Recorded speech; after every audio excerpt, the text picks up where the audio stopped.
Kevin Gordon here with your April 30th edition of the Afternoon Commute. Okay, it's a little bit of a lie. It's actually the May 1st edition of the Morning Commute because we ran into a little bit of technical problems with the Afternoon Commute yesterday. But, you know, enough good stuff going on, I figured I'd bother to re-record it. So what is happening? I can tell you this much, this is going to be a bit Ford heavy today. But on the good side, there'll be no mention of Fisker or the National Highway Traffic Safety Administration, well, with the exception of those two mentions.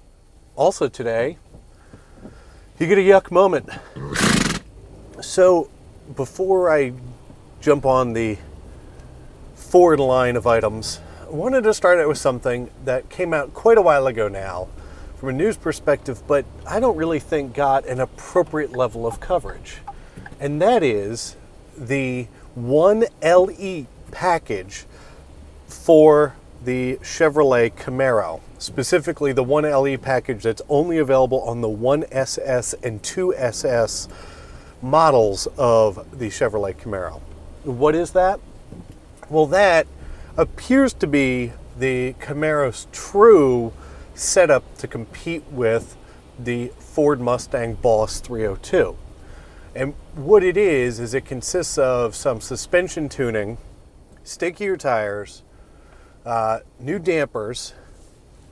Also, you get a special transmission. So the transmission that's in the 1LE package is different than the standard Camaro transmission. It's a much closer ratio 6-speed, which is a great thing because if you've had the chance to drive a Camaro, you know that 4th, 5th, and 6th gear could all be considered overdrive. I mean, by the top of the rev range in 3rd gear, you've clearly lost your license if you get caught. The other thing it comes with is upgraded cooling for all the vital running parts underneath it.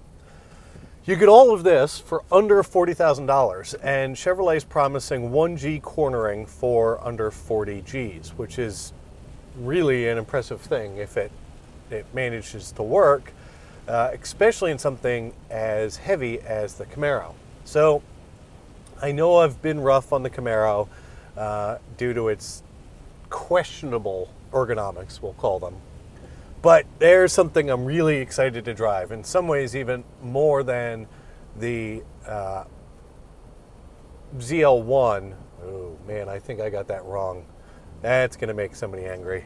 Whatever the supercharged, magnetic ride controlled, super high performance Camaro is, that 1LE package sounds really interesting to me.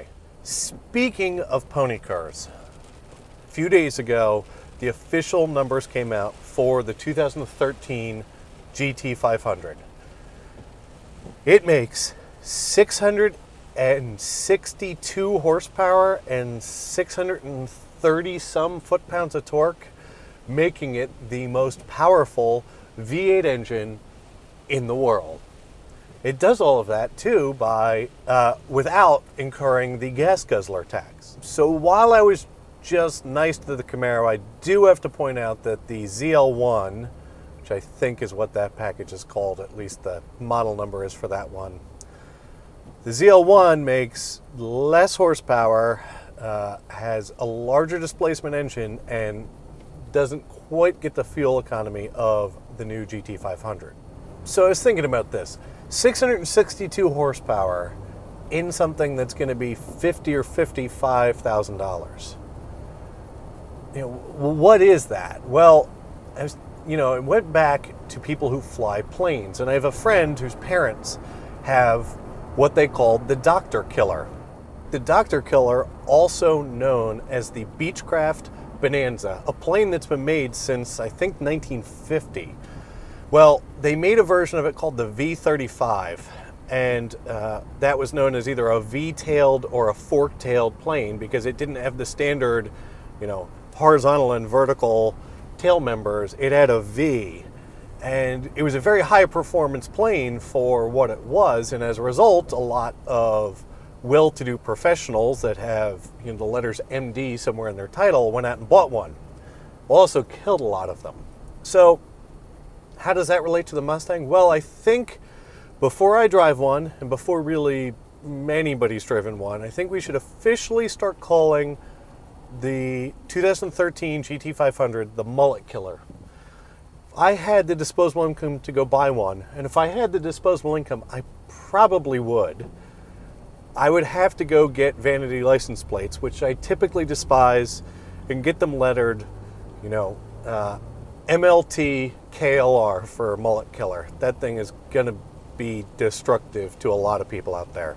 Sticking with Ford, spy photos, courtesy of Car and Driver, purchased from KGP Photography, came out of the 2013 Ford F-150 mule.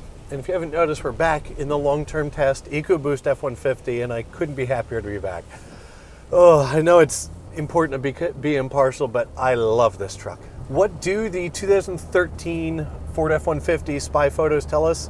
Not a ton. It looks like they're going to go to a more family-friendly 3-bar grille and most likely projector head beams, much like are becoming more and more popular across the Ford line.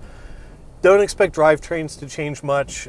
Should be interesting to see if Ford pulls out any tricks to continue getting better fuel economy out of their trucks now that Dodge has gone so far to bump up their fuel economy numbers. You know, that best V8 fuel economy, best V6 fuel economy thing is going to be one of those big selling points for the car companies.